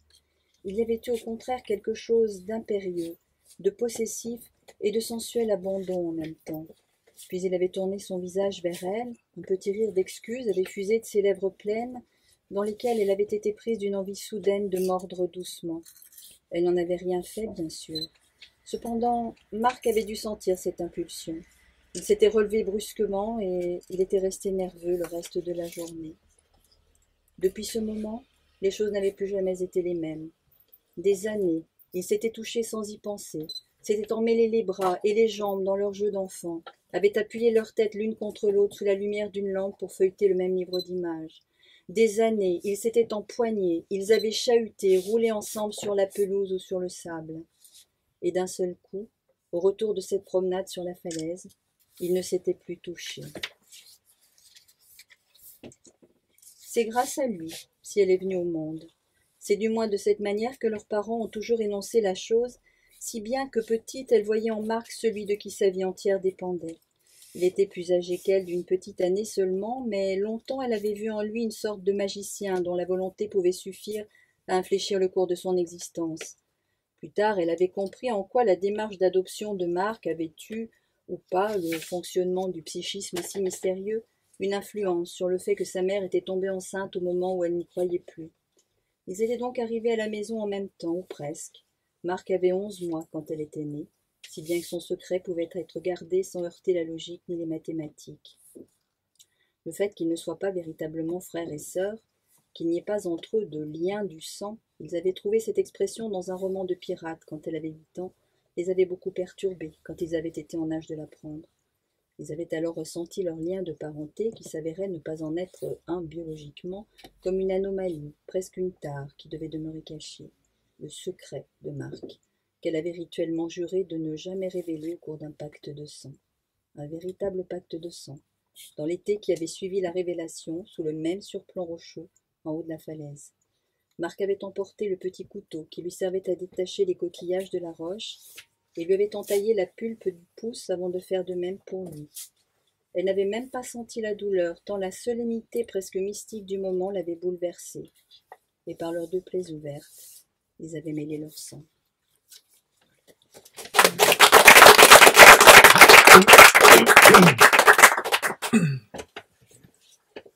Un règlement d'accueil que j'ai beaucoup aimé, enfin que j'ai découvert relativement récemment, il y a une dizaine de jours, et qui m'a vraiment saisi. Et, bon, peut-être pour poursuivre sur le volet éditeur, l'Atelier de l'Agneau, qu'est-ce que... Alors, l'Atelier de l'Agneau, c'est surtout une maison d'édition de poésie. Alors, il n'est pas toujours évident de faire passer des livres de nouvelles auprès de diffuseurs ou de lecteurs habitués à la poésie. Ça, j'ai remarqué. Maintenant, je publie aussi une revue, là, tranquille, et là, poésie, nouvelles, tout ça se mêle, et je crois que ça rejoint ce que vous disiez. C'est presque un recueil, c'est assez bienvenu, les nouvelles dans les revues, je pense. Par exemple, Perrine, qu'est-ce que tu en penses? Puisque tu en publies. Dans les revues? Non, pas dans les revues, oui, c'est vrai, tu n'en publies pas dans les revues. Non, j'en ai publié. Voilà. La revue, c'est fantastique parce qu'on peut tout y mettre, hein, quand même. Hein. Moi, j'adore lire les revues, justement pour cette variété de genres. Le lecteur réagit vite aussi, les lecteurs, puisqu'on parlait de réaction. Là, c'est vraiment en tant que lectrice que je peux dire que j'aime ça, de trouver de la poésie, des textes critiques, des textes plus longs, des nouvelles. Bon, enfin, oui, ça, j'aime ça dans les revues. Ouais. Et le lecteur réagira vite aussi. S'il y a des auteurs qui sont pressés de savoir ce que les autres pensent. Ça m'arrive, les lecteurs m'écrivent souvent, j'aime ça, etc. Ils donnent leur avis. Ça, c'est direct. C'est plus long, c'est vrai, avec un roman. Ça peut prendre des années. Non, ça dépend des sujets. Ça dépend des sujets. Voilà. Non, mais pour un éditeur de poésie, c'est quand même assez difficile de faire passer de la prose. Enfin, de la prose avec des guillemets, parce que si on doit parler de ça, il faut faire une autre... C'est très intéressant aussi. Prose, poésie, le genre. Moi, je trouve que ce serait un beau sujet que vous devriez peut-être envisager, parce que là, tout le monde a ses idées, mais finalement, on n'arrive à rien. On peut parler de 3 heures, on n'a rien dit. Voilà. C'est ce que je peux dire. Après. Ce sera après. Antidata. Nous, on voulait publier de la littérature de fiction. On ne s'est jamais vraiment intéressé à l'hypothèse d'une sorte de, je sais pas, de nature ontologique de la nouvelle ou d'essence particulière. Je ne suis pas persuadé que ça existe vraiment. Donc, ceci étant dit, on a été obligé de constater que les formats, pour conventionnels qu'ils soient, structurent quand même le monde éditorial et que le texte court a un peu le même statut que le court-métrage en cinéma, c'est-à-dire que c'est soit des jeunes qui se font la main, soit au contraire des vieux qui se détendent. Donc, et que du coup, il y avait probablement du côté des textes courts plein de gens qui écrivaient des choses formidables mais qui ne trouvaient pas leur place. Donc pour moi, ces distinctions de format sont un peu nulles et non avenues. Enfin, pourquoi il y aurait un roman à partir de tel nombre de signes et là ça passerait la nouvelle. Enfin, la novella est la preuve même que c'est totalement superficiel. D'ailleurs, publier des novellas, c'est un peu une façon de dire fuck the format. Donc, Et puis si tu augmentes le caractère, tu peux en faire des romans qui sont des nouvelles. Ça c'est ridicule cette histoire de combien de pages. Ouais. Si tu fais du caractère pour exemple Oui. pour les non-voyants, enfin les personnes qui ne voient pas bien, bon, tu te trouves finalement une nouvelle devient un roman pour quelqu'un qui a des soucis de comment ça s'appelle, on dit pas handicapé. C'est ce que fait Amélie Nothomb quand même. Ouais. Voilà. Non mais je plaisante. Tu as l'opposé aussi, hein. Tu as le Jérusalem d'Alan Moore qui sort en fin août prochain, Ouais. qui fait 1300 pages en apparence, ce qui en fait déjà un bon pavé. Mhm. En fait, quand on l'ouvre, en anglais en tout cas, on s'aperçoit à sa grande terreur que c'est écrit beaucoup plus petit que d'habitude. 3000. Aïe. Alors, par contre, il y a une chose qui est très intéressante dans la nouvelle, c'est justement la composition du recueil. Et ça, c'est un truc qui nous plaisait vachement, parce que ça ressemble à un album de pop, quoi, de rock. C'est-à-dire qu'il faut réfléchir avec l'auteur sur comment on constitue le recueil. Il y a des nouvelles qu'il faut pas mettre à côté, il y en a qu'il faut mettre au début, d'autres qu'il faut mettre à la fin, pourquoi et c'est encore plus intéressant dans les recueils collectifs, parce que alors là, c'est plus des albums, c'est des compiles. Donc ça, c'est un truc qui nous intéressait vachement. Et voilà. Donc pour toutes ces raisons, on s'est cantonné au texte court, non pas qu'on s'intéresse pas au roman, loin de là, mais parce qu'on avait l'impression d'être plus utile en publiant des textes courts. Donc pourquoi publier encore des romans alors qu'il y a tellement d'éditeurs qui le font déjà? Je pense que on aurait même eu presque un problème de légitimité parce qu'on connaissait rien à l'édition quand on s'est lancé. Donc voilà. Mais cette question de la composition est fascinante. Je trouve que c'est une des choses qui nous avait passionnés en fait, au-delà des nouvelles elles-mêmes dans les recueils collectifs, notamment l'Antidata, c'est d'essayer d'imaginer l'agencement, et puisque c'est curieux, puisqu'on voit en parlant entre lecteurs de ces recueils. D'abord, bon, évidemment, comme toujours, chaque lectrice ou chaque lecteur a éventuellement ses préférés, hein, et c'est pas nécessairement un auteur, puisque ça peut varier en fait d'un recueil à l'autre, puisqu'il y a quelques auteurs qu'on retrouve, d'autres qu'on a vu qu'une fois, d'autres qu'on n'avait pas vu depuis 3 ans, puis qui publient une nouvelle tout à coup. Donc il y a, mais d'imaginer en fait une composition, c'est quelque chose d'assez étonnant. Moi, je me souviens, pour en avoir discuté aussi avec deux auteurs dont je suis le travail d'un peu plus près, y compris pendant leur phase de mise en place, qui sont donc Mélanie Fazi en fantastique et Jean-Marc Agrati en inclassable, disons. Le sentiment, enfin, au moment de travailler sur la composition, donc c'était pour Le Jardin des Silences, le dernier recueil en date de Mélanie Fazi, et puis l'Apocalypse des Homards, le dernier recueil en date de Jean-Marc Agrati, le sentiment que une fois qu'il y a un équilibre précaire, mais qui est le meilleur qu'on peut trouver, enfin que l'autrice ou l'auteur a pu trouver, dès qu'on bouge une pièce, tout commence à s'effondrer, parce que ça va plus, où est-ce que je peux... Parce qu'on se dit, ouais, ça serait mieux finalement si celle-là était là, mais ça déséquilibre complètement un autre endroit. Enfin, donc il y a vraiment un travail de composition assez fine, hein, pour que... Bon, après, je sais pas s'il faut effectivement y passer des mois et des mois, alors que le lecteur attend. Enfin, oui, puis que de toute façon, on se trompe toujours, parce qu'on est toujours surpris par les réactions des lecteurs, et que, bon... des gens qui me disent mais pourquoi vous avez mis celle-là en premier, alors que on a réfléchi pendant beaucoup de temps sur la composition du recueil, et finalement les réactions sont tellement diverses qu'on finit par se dire que si on avait tout fait au hasard, le résultat aurait été le même. Mais bon, c'est quand même intéressant en soi quand même de réfléchir à comment on organise tout ça. Tu le sais aussi, Olivier, parce que toi aussi tu as produit des CD en fait, hein, de groupes, d'artistes de rock. Oui, bah, c'est à peu près quel pareil, point le casse-tête que ça représentait pour le producteur, le choix notamment de la première, de la deuxième piste, et puis effectivement la surprise parfois divine, parfois pas du tout divine, quand le public en général dit mais c'est quoi cette chanson pourrie que vous avez mis en premier, alors qu'effectivement on était tous tombés d'accord en disant mais c'est la meilleure. C'est pareil, il faut jamais mettre la meilleure en premier. C'est la plus accrocheuse, oui, voilà. La meilleure en deuxième ou troisième. Ouais. Enfin avant, parce que avant c'était quand les programmeurs de radio les écoutaient, les CD. Donc, ça c'était il y a longtemps. Mais parce qu'on se retrouve avec des albums où tous les bons titres sont au début, et puis à la moitié de l'album après c'est tout pourri. Mais là c'est pour les recueils, le but quand même c'est que toutes les nouvelles soient bonnes, donc on essaie d'avoir des recueils où il n'y a que des tubes. Mais puis-je dire, normalement un éditeur qui connaît son travail, enfin je dis ça de mémoire d'éditeur répété, un éditeur qui connaît son travail sait que pour la presse, il faut mettre les 2 meilleurs au début. Ouais. Parce que la presse ne lira qu'une nouvelle, peut-être 2, si elle les lit. Mais certainement pas un peu plus loin. Oui, Donc, mais il les faut 2 mettre meilleurs, les ça veut dire meilleurs au quoi? début. Pour les journalistes. Ouais. C'est eux qui critique oui. lisent la le début, répercussion c'est des connu. choses. Ouais, alors que ce qui fait Est-ce que ça veut dire la les plus beauté, en tout cas, spectaculaires? Est-ce que ça veut dire celle Oui, voilà. Oui, puis sur les anthologies collectives d'antidata, qui sont des anthologies thématiques, avec des thèmes qui parfois sont assez immédiats, d'autres qui sont plus baroques, hein, puisqu'il peut y avoir quelque chose, par exemple, sur le sommeil ou la musique, et puis d'autres sur la phobie. Et du coup, qui est 10 ou 12 nouvelles ou 14 nouvelles, c'est dans ces eaux-là en général. Là, c'est vrai, je pense que ça peut aussi séduire des publics au fond assez différents, parce que sur une anthologie collective, il y a aussi le côté, comme tu le disais, d'une compilation, où en fait, on essaye aussi des auteurs, et puis quelqu'un va être conquis par 4 des auteurs, mais c'est déjà un grand bonheur, parce que ces 4 auteurs-là, il va avoir envie ensuite de lire tout ce qu'ils produisent, et puis ça va être des lecteurs différents, ou des lectrices différentes.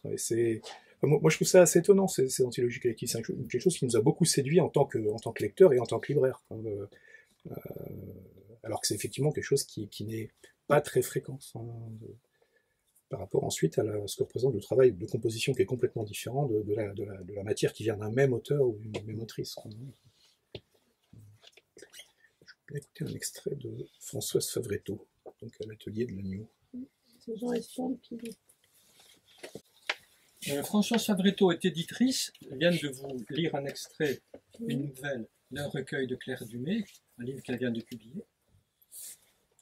Elle a aussi publié plusieurs de mes livres, je vous remercie.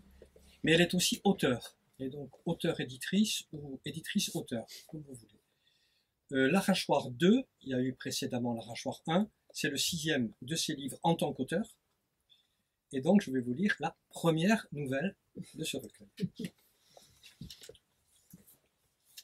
C'est un texte que je trouve bien en premier parce que ça reflète bien l'esprit du recueil, qui est un esprit que je trouve assez politique. Politique au meilleur sens du terme, c'est-à-dire il est question de la police, de la cité. Et bon, je vais lire le texte. Le vigile ou l'indifférence.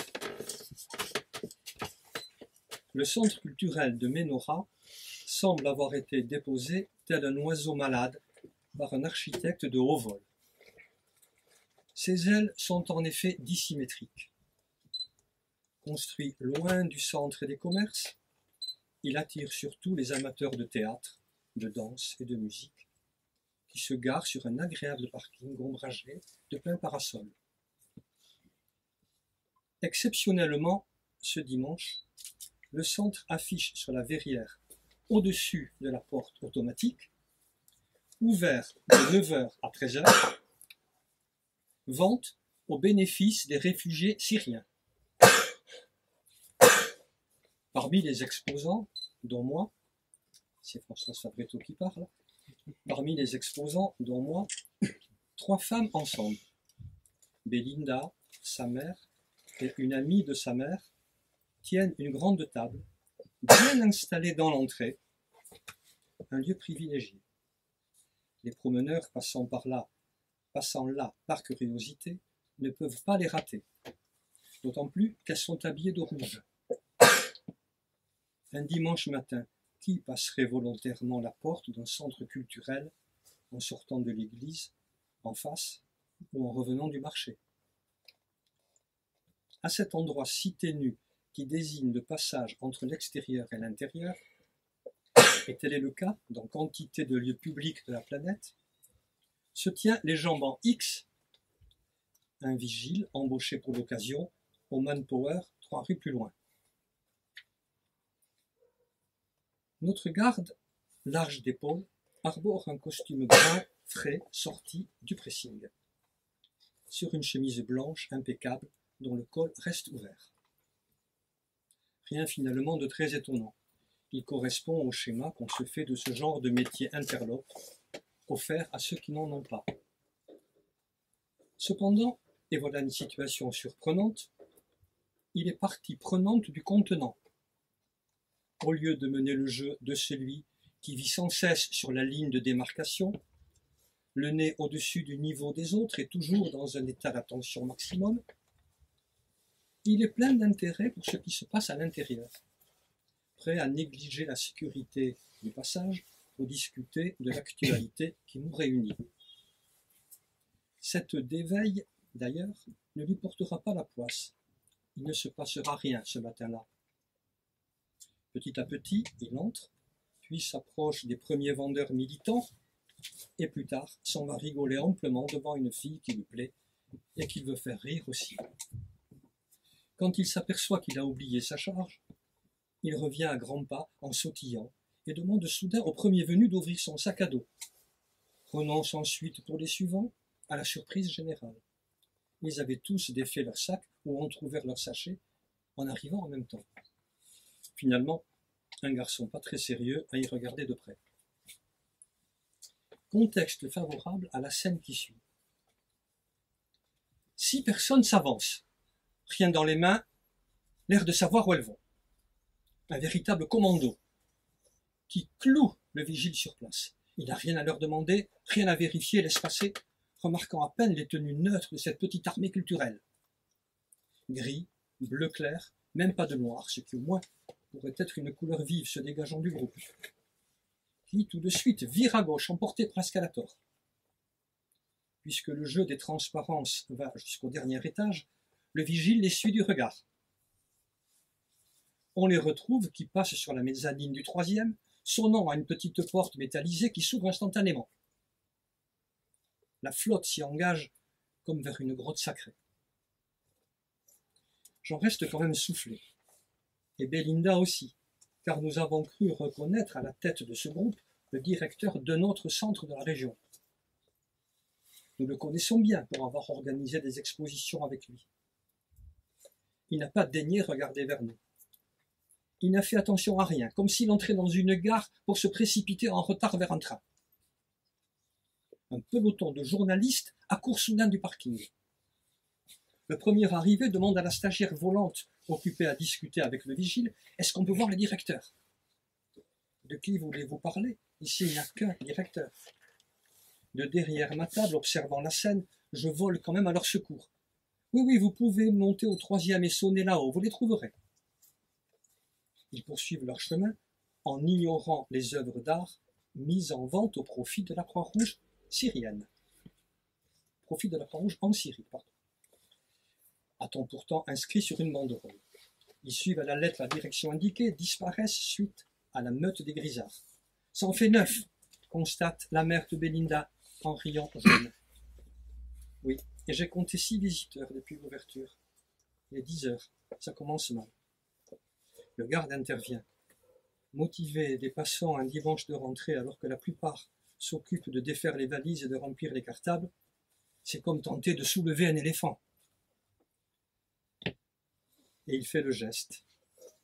Commentant les pages d'un journal, il montre à tout le monde un dessin de Plantu à propos de la guerre et annonce à tous, nous sommes une dizaine d'exposants, il veut le photocopier et le distribuer dehors pour faire entrer quelques curieux.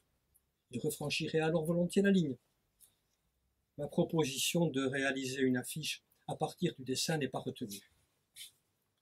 Voilà, en haut, les interviews ont été menées tambour battant, l'habitude des micro-trottoirs. On entend un branle-bas de première ligne, ça martèle au premier étage. Tout ce beau monde redescend en discutant vivement. Les cadres ainsi que les paparazzis se bousculent. Ils tiennent tous à la main le même sac en papier qu'une chargée de communication leur a sans doute distribué. Plein de gadgets frappés au nom de la ville. J'en ai déjà vu de ces stylos publicitaires, blocs de papier, chemises en carton et autres, dans les sacs blancs avec une inscription rouge, genre caractère chinois simplifié. Ça fait strict et graphiquement réussi. C'est tout juste s'ils ne renversent pas le couple à la mine fraîche et décidée de ceux qui ont fait leur jogging du matin, poussés par l'élan, virant à présent d'un seul bloc, direct vers la sortie, l'escadron va passer par l'étroite porte. Ce défilé orchestré par le balancement des sacs, tenus par des anses en ficelle, ressemble à une vague commerciale, une escouade culturellement militarisée. à leur insu, des hommes sandwich de la municipalité. Ils parlent fort, s'animent encore plus en sortant, puis se dispersent sur la place comme des poulets de grain contents de prendre le grand air.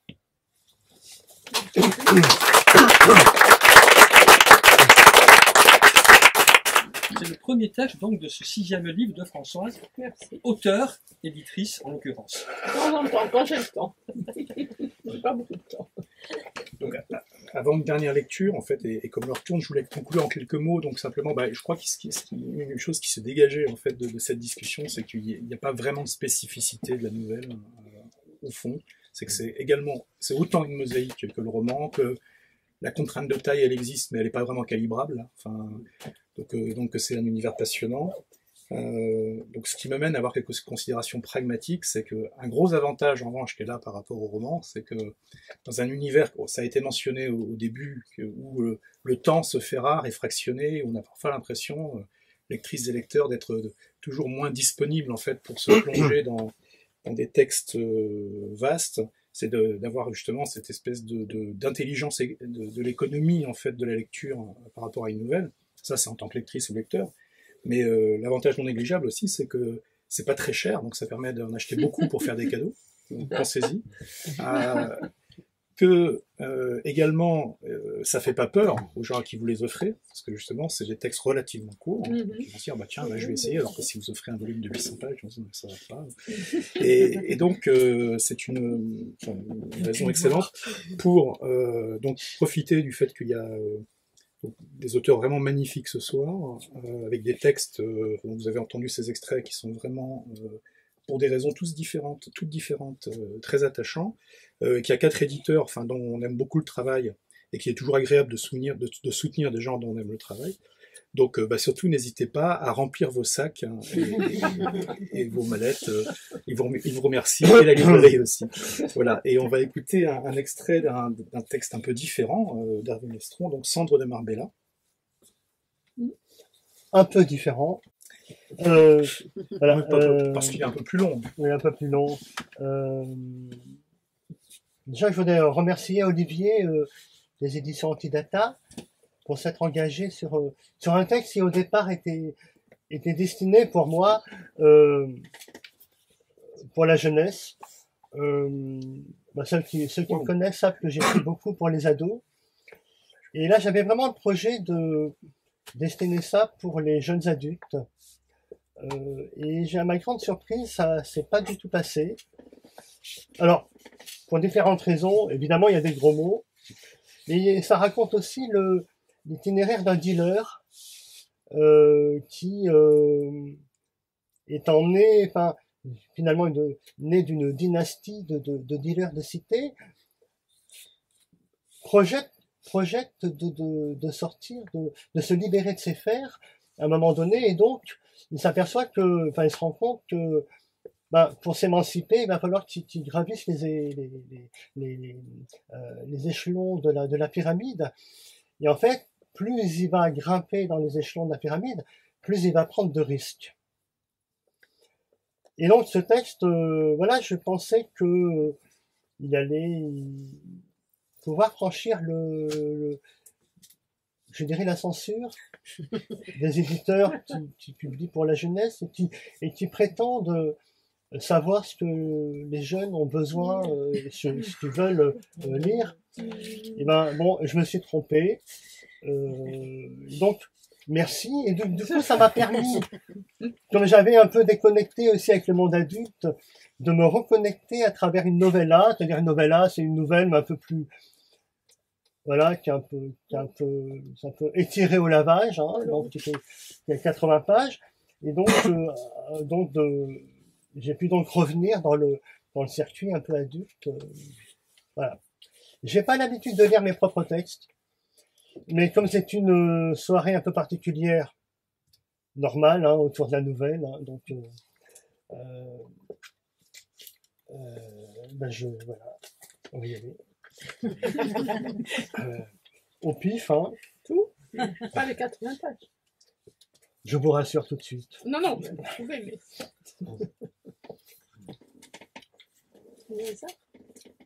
Ici, personne ne me connaît. et je ne connais personne. J'ai juste une tête à boire un cocktail sur le port, face à ces yachts remplis de poudre. La seule énigme, ce sont les filles. On dirait qu'elles sont toutes fabriquées en série, juste pour Marbella. Ou bien c'est Marbella qui les transforme. Elles arrivent de leur province, de France ou d'Italie, avec 3 culottes dans leur sac à main, le temps de voir venir. Et puis, pour survivre, elles se changent en monnaie locale, deviennent des cadeaux très appréciés des clients, venus acheter des tonnes de rêves. Elles repartent 10 ans plus tard, usées, la peau tannée par les flatteries. De retour à la maison, elles tombent le voile sur leur passé électrique. Souvent, elles sont employées pour aller rendre visite aux détenus et leur passer des doses. C'est pour ça que dès qu'une meuf voilée, elle arrive au parloir, il paraît que les mecs deviennent fous, parce qu'ils savent qu'ils ont affaire à une ex de Marbella, une passeuse. Parfois, elle est obligée d'offrir une fellation au gardien, pour ne pas oublier le petit geste commercial qui change tout. Une vraie pro. J'en croise qui ont atteint l'âge d'être envoyés en HLM. Il y a un turnover, parce que quand un client revient, il ne faut pas lui refaire le coup du même cadeau. Il faut montrer ses capacités de renouvellement. Ce que tu apprends quand tu te pointes à Marbella et que tu discutes un peu avec tout ce monde qui semble ne travailler que pour une seule chose ici, la dope, c'est que ton espérance de vie est limitée. Après Marbella, soit tu crèves sous les balles, soit tu te noies tout seul, sans l'aide de personne. Mais si tu en réchappes, là c'est bon. Tu es le roi du pétrole. Tu ne risques plus rien. Tu t'installes dans une ville moyenne, tu as inscrit tes mômes au conservatoire, tu finances le club de foot et la campagne électorale de maire sortant. En même temps, discrètement, tu finances la mosquée, l'église et la synagogue. Et tu deviens clean, franchement. Et si le passé te rattrape pour te polluer le présent, tu as conservé le numéro de ces mecs qui savent trouver des solutions à tous les problèmes. Un chômeur, pour 10 000 €, il te fait disparaître un cadavre. Ici, à Marbella, j'ai compris que j'avais encore du chemin à faire. Inutile de sortir les outils de mesure. C'était clair. Elsa m'aurait peut-être expliqué qu'il s'agissait d'un chemin initiatique. Voilà.